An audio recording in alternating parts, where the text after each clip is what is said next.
আসসালামু আলাইকুম বন্ধুরা, কেমন আছেন সবাই? আশা করি ভালো আছেন। তো আবারও চলে আসলাম নতুন আরেকটা ভিডিও নিয়ে আপনাদের সামনে। এই ভিডিওতে দেখাবো কীভাবে আপনারা একটা লোগো তৈরি করবেন। আপনাদেরকে এর আগে একটা লোগোর ভিডিও দিয়েছিলাম, কিন্তু এবার দেবো একটু ভিন্ন ধরনের লোগো তৈরি। আপনারা হয়তো থাম্বনেইলে দেখে নিয়েছেন কী ধরনের আমরা লোগো তৈরি করব। বন্ধুরা, তো চলুন যাওয়া যাক কম্পিউটার স্ক্রিনে গিয়ে আমরা দেখে নিই কীভাবে আপনারা কম্পিউটারে লোগো তৈরি করবেন। যাওয়ার আগে বলে রাখছি, যারা এখন আমার চ্যানেলটা সাবস্ক্রাইব করেননি, নিজ থেকে চ্যানেলটা সাবস্ক্রাইব করে চ্যানেলের পাশে থাকেন, এবং যারা করেছেন তাদেরকে অসংখ্য ধন্যবাদ। বন্ধুরা, তো চলুন যাওয়া যাক কম্পিউটার স্ক্রিনে।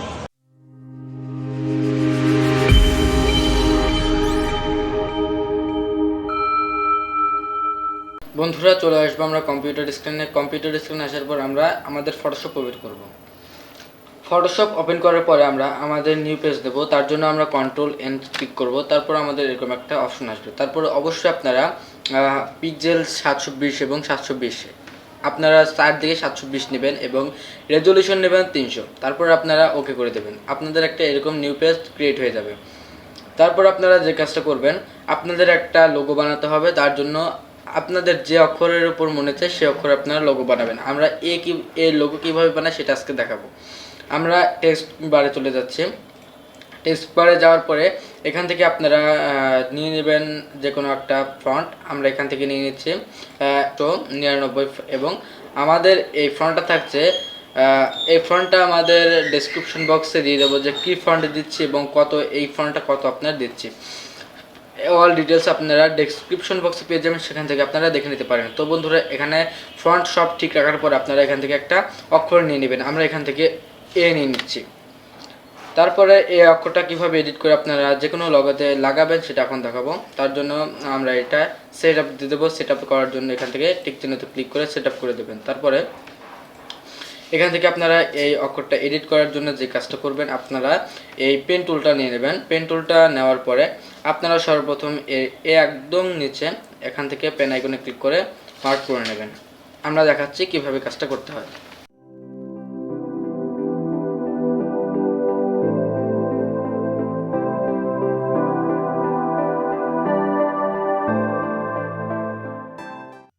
তারপর এখান থেকে অল্টার করে কেটে নেব।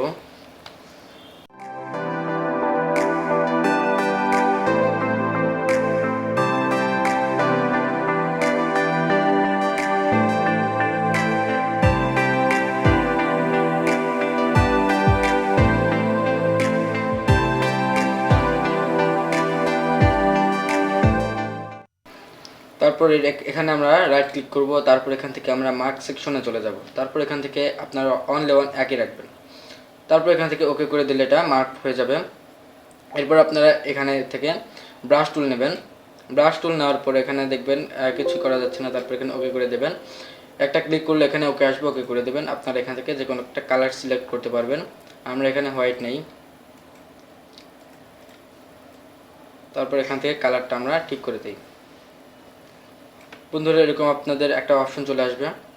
তারপরে আপনারা এখান থেকে আপনাদের কালারটা একদম যে আপনার ওয়ালটা যেখানে যেরকম আছে, যে কালারে রয়েছে সেই কালারের মতন করে দেবেন। আমরা আমাদের রেড কালারের মতন করে দিচ্ছি।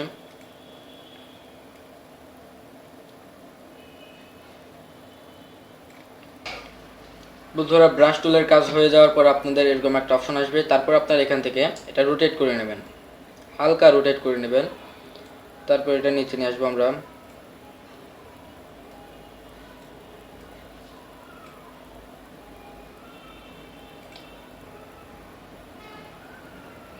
বন্ধুরা, আপনাদের এই ডিজাইনটা করা হয়ে গেলে আপনারা কন্ট্রোল ডি দিয়ে আপনাদের মার্ক সেকশনটা উঠিয়ে দেবেন।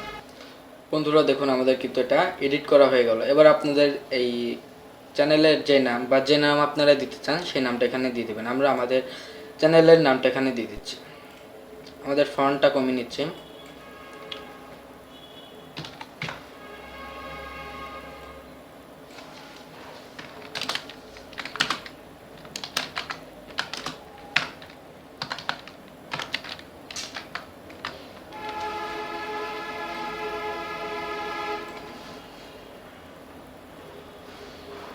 বন্ধুরা, আমাদের চ্যানেলের নামটা লেখার পরে আমরা এই চ্যানেলের নামটা একটু ডিজাইন করব। তার জন্য আমরা এটার ব্যাকগ্রাউন্ডে অন্য কালার নেব। দেখুন, আমরা যদি আমাদের ব্যাকগ্রাউন্ডটা রিমুভ করে দেই তাহলে কিন্তু এটা একদমই যে কোনো জায়গায় আপনারা যদি এই লোগোটা ইউজ করেন তাহলে কিন্তু সেটা ভালো লাগবে না। তার জন্য আমরা যে কাজটা করব, আমাদের লেখার ব্যাকগ্রাউন্ডের কালারটা একটু চেঞ্জ করে দিচ্ছি।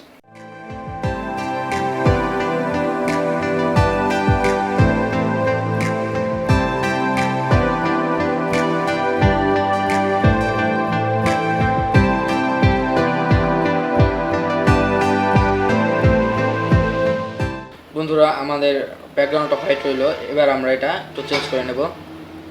তার জন্য আমাদের ব্যাকগ্রাউন্ডের এই রাউন্ডের উপর আমরা ডবল ক্লিক করব আগের মতোই।